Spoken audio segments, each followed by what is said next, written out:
soo qaadanaynaa gabayaa Soomaali inta sixihiisa wax ka taqaanay ay u qirsan tahay inuu raxa holo geli karo. waa salaan carabi oo lagu malawan yahay 1940 bartamahooda inuu xisaabtay. wuxuu ahaa badmareen maraakiibta ka xoogsada dalka dibadiisana muddo dheer ku noolaa. taasina waxay u suuro gelisay inuu barto afaf shisheeye oo carabiga iyo hindigu ay ka mid yihiin. badmareen ha ahaadee haddana markaa ka hor iyo kadibba wuxuu salaan ahaa nin miyigana in door ku noolaa kana qayb qaatay wax alla wixii hiddo ahaa oo raacatadii Soomaalidu ay ku dhaqmi jirtay. rag badan ayay isu gabiyeen waana ninkii tiriyey tixdii mayn la baxday oo lagu tiriyo gabayada diradiraha ee Soomaalidu taqaan kuwa ugu ba'an uguna tayada sareeya. jabaalkii markuu gaboobay ayuu go'aansaday inuu eebba u toobad celiyo. wuxuu dib u milicsaday dabadeedna aqoonsaday wixii uu dambi soo galay.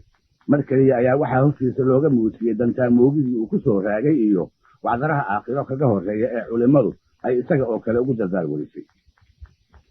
wuxuu xusuustaa maalinta la isu soo saari doono ee aadanaha mid waliba warqadda xisaabtiisa uu daalacan doono, maalinta uu muslimku gaalada ku wiirsan doono ee labada wado la kala qaadsiin doono. wuxuu ka welwelay maalintaa la yaab kale ee uusan hubin dhinaca uu eebba ku beerin doono. ilaah buu markaa u qiranayaa inuusan oofin ballankii horreeyey ee uu la galay. dabadeedna isaga oo aan naxariistiisa ka rajo dhigin ayuu guddoonsanayaa bal iyadaa xiriirka ilaah iyo addoommadiisa u horraysa inuu salaada tukado.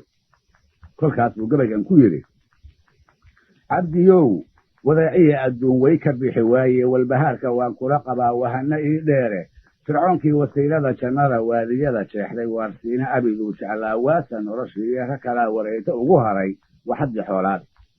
wadku kama ajoon nebiyadii inaga weynaaye nafl aadan kama wiil badnayn waase kii dilaye waxyi looma soo rogin jibriil waagi dabadeeda ninkii welima boqortooyo sugi waanu helihayn.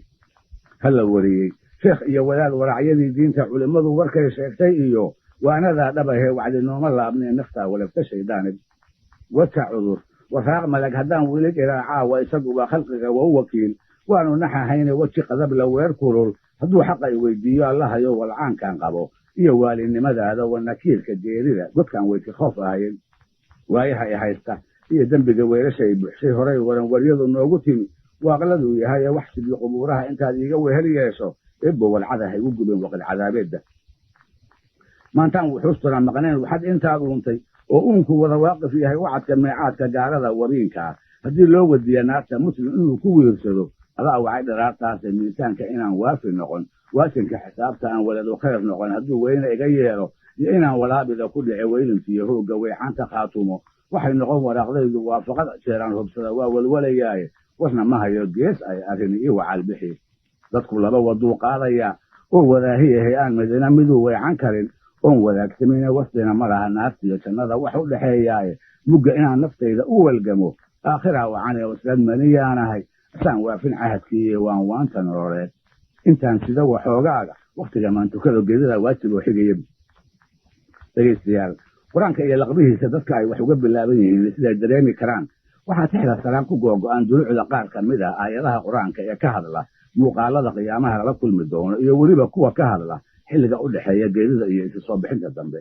kolka macid baa inta dhiisata odhan karaysa gabayaagu waa caamo.